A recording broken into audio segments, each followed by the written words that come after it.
Under the leadership of President Joe Biden, the White House and the Federal Reserve have started to lay the groundwork for a programmable, trackable, easily manipulated digital currency. It might sound like something from a dystopian science fiction novel, but it's all too real, and it could soon change life in America forever.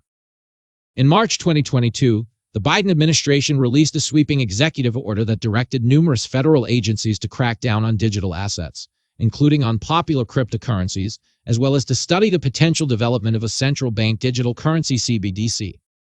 A CBDC would not be a digital version of the existing paper-based dollar, but rather an entirely new currency that would exist exclusively in a digital, meaning an electronic, non-physical form.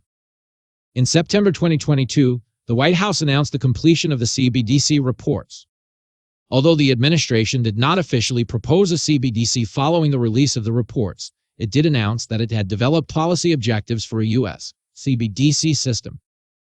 Biden also directed the leadership of the National Economic Council, National Security Council, Office of Science and Technology Policy, and the Treasury Department to meet regularly with the Federal Reserve to further design a potential CBDC.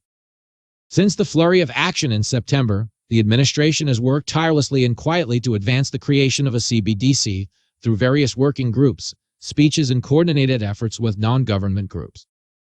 Under the various CBDC proposals floated by the Biden administration and Federal Reserve, a U.S. CBDC would be programmable, traceable, and designed to promote various left-wing social goals, such as improving financial inclusion and equity.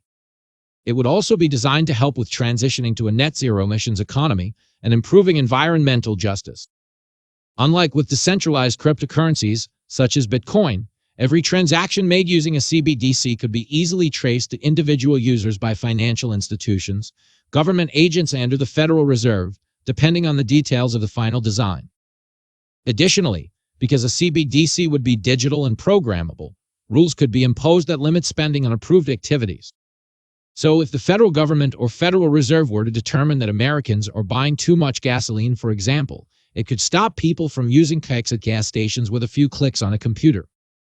Perhaps most disturbing of all, however, is that under most of the CBDC designs discussed by the Biden administration and Federal Reserve, nearly all forms of ownership of CBDC money would also be strictly limited. Only large institutions such as banks, the federal government, and/or the Federal Reserve would actually have ownership of keks. Everyone else would be prevented from having absolute control over their digital money. That means in Biden's future, you will not own CBDC money and you'll have no privacy either. How exactly would the Biden administration prevent most forms of private ownership of digital money? To best understand the answer to that question, you first need to know important details about the existing banking system.